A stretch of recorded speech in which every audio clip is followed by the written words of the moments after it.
Honnêtement, j'ai pas honte de le dire, mais Genshin Impact devrait s'inspirer de Zen Zone Zero.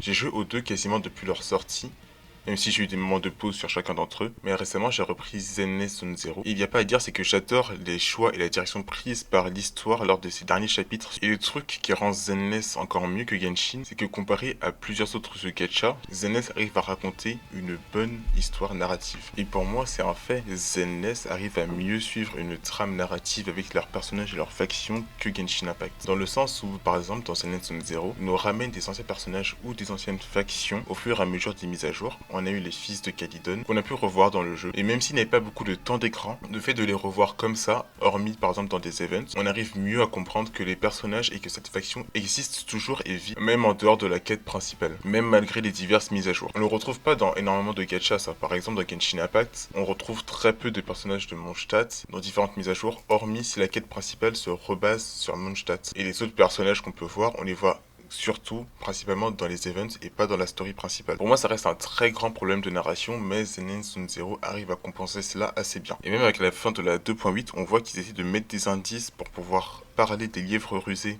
dans la 3.0, même s'ils ne seront pas au cœur de l'intrigue. Mais le fait de rappeler que cette faction existe depuis la 1.0 quand même, et de les faire revenir un peu sur le devant de la scène sans en faire des personnages principaux, ça montre qu'ils arrivent très bien à gérer cette partie-là de la narration. Et s'ils continuent à s'améliorer quand même sur ce point, ça pourrait résoudre l'un des plus grands problèmes de la narration des gachas en général. Et l'un des trucs qui me fait aussi plaisir avec Zenless Zone Zero, c'est qu'ils abordent aussi un point narratif sur le personnage principal qui est vraiment bien. Parce que personnellement, moi j'aime beaucoup les histoires centrées sur les personnages principaux. Et c'est pas trop le cas dans la plupart des gachas qu'on peut voir quand même. En général, on nous introduit le personnage principal d'un coup comme ça avec ses forces.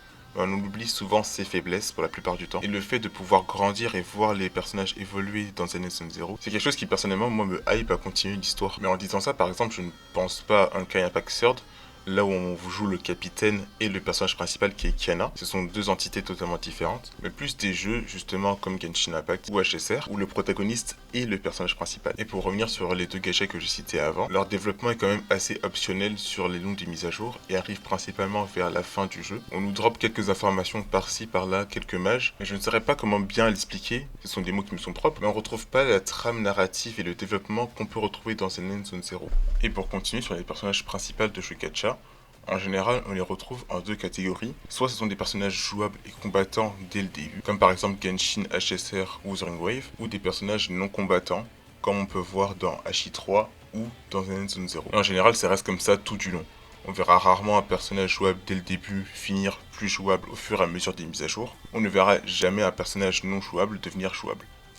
Par exemple, dans HI3, on ne voit pas le capitaine devenir un personnage jouable. Mais Zenless Zone Zero, par contre, semble tenter quelque chose de totalement différent en transformant un personnage non jouable au début en un personnage jouable progressivement. Lors de la mise à jour 3.0, on aura une version de Belle ou de Wise jouable avec Pyroïs, mais qui sait, peut-être que le futur de Zenless Zone Zero nous donnera une version totalement stabilisée des jumeaux, sans un autre personnage pour leur permettre de contrôler leur éther. Ça reste à voir dans le futur. Et je pense, non, en vrai, je sais qu'il y aura beaucoup de personnes qui ne vont pas aimer ce développement pour le personnage principal d'un gacha, mais pour moi, voir le protagoniste d'une histoire évoluer comme ça petit à petit, ça reste quand même toujours quelque chose de positif. On sent que Zenless Zone Zero a toujours voulu faire ça et que ce n'est pas une idée sortie de nulle part. Au début de la 2.0, Belle ou Wise apprend à utiliser certaines techniques de combat. Tout ça pour revenir à une 3.0 où on aura un personnage jouable. C'est Ishii du montage. J'ai oublié de dire que maintenant on a un serveur Discord.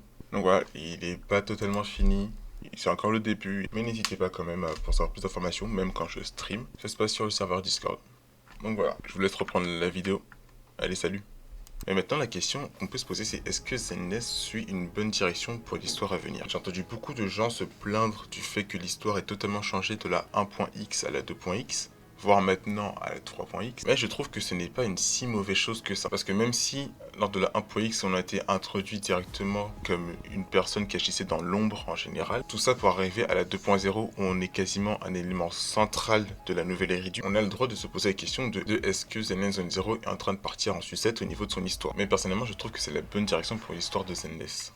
Mais pour cela, à mon avis, il faudrait qu'il continue totalement à se centrer sur ce qui arrive au protagoniste. Parce qu'avec tous les nouveaux personnages qu'on nous introduit en 3.0, dont Sunbringer et Ramiel, il faudrait pas qu'on perde l'intérêt qu'on a réussi à avoir pour le protagoniste au fur et à mesure de la 2.x. Donc honnêtement, j'ai l'espoir que l'histoire puisse s'améliorer. J'ai vraiment l'impression que l'histoire ne peut que s'améliorer, vu les choix qu'ils ont décidé de faire sur Zen Zone Zero. Voilà, globalement, je trouve que Zen Zone Zero a fait quand même de grands progrès au fur et à mesure de la narration. Comme je l'ai dit, j'avais pas fait le jeu depuis vachement longtemps, donc j'ai fait toutes les quêtes d'histoire d'une traite quasiment. Et ça se sent quand même à quel point l'histoire s'est améliorée au fur et à mesure, les choix qu'ils ont décidé de faire, et même comment on arrive à introduire les personnages sans tomber totalement dans le côté crooner de Zen Zone Zero. Et c'est ça que je trouve fort avec Zenless, c'est qu'ils arrivent à se défaire de l'image qu'ils avaient au tout début. Parce qu'on va pas se mentir, au tout début de Zenless, on pensait tous que c'était un jeu de crooner, moi le premier. Jusqu'à récemment encore, je disais que ce jeu n'était qu'un jeu pour les crooners, le jeu d'Oyoverse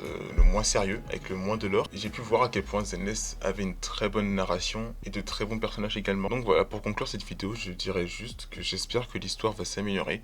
Je pense qu'elle ne peut faire que ça, justement, à partir de maintenant s'améliorer. On a l'impression que l'histoire de Zen Zone Zero a enfin trouvé la voie et la direction qu'elle souhaitait avoir dès le début du jeu. Donc voilà, merci beaucoup de m'avoir suivi jusque-là. C'était mon avis sur Zen Zone Zero, à quel point le jeu est devenu différent maintenant. On se retrouve prochainement pour une prochaine vidéo longue. N'hésitez pas à vous abonner, à liker, à passer sur les autres réseaux qui seront en description normalement. Sur ce, je vous quitte. Prenez soin de vous et de vos proches. Puis à la prochaine.